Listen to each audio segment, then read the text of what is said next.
it was Alexander the Great. He had to fight against an enemy nation, an island nation, who had a very large army. For example, he had 1,000 men. The enemy nation had 10,000 soldiers. But even then, Alexander the Great wanted to wage the war and win over the enemy. So he devised a strategy. What was that? One day, unannounced, he loaded all his soldiers, arms, ammunition, materials, food, clothing, etc., and sailed into the enemy's country. And upon reaching there, all the people got down. Then he said, "You clear all the ships."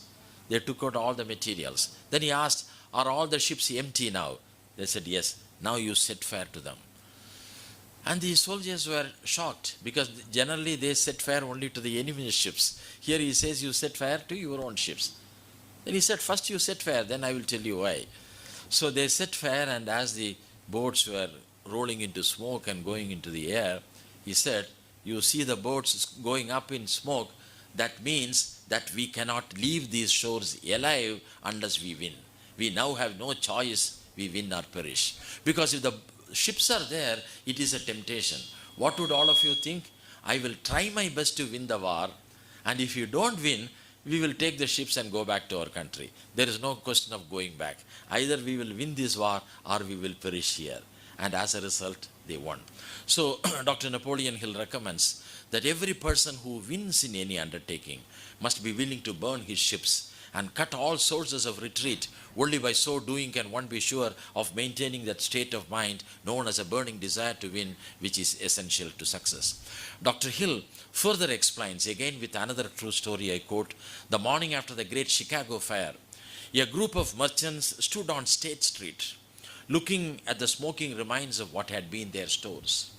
They went into a conference to decide if they would try to rebuild or leave Chicago and start over in a more promising section of the country. They reached a decision, all except one, to leave Chicago. The merchant who desired to stay and rebuild pointed a finger at the smoking remains of his stores and said, 'Gentlemen, on that very spot, I will build the world's greatest stores, no matter how many times it may burn down.' This happened more than 125 years ago. The store was built. It stands there today, a towering monument to the power of that state of mind known as a burning desire to win. The easy thing for Marshall Field to have done would have been exactly what his fellow merchants did. When the going was hard and the future looked dismal, they pulled up and went where the going seemed easier.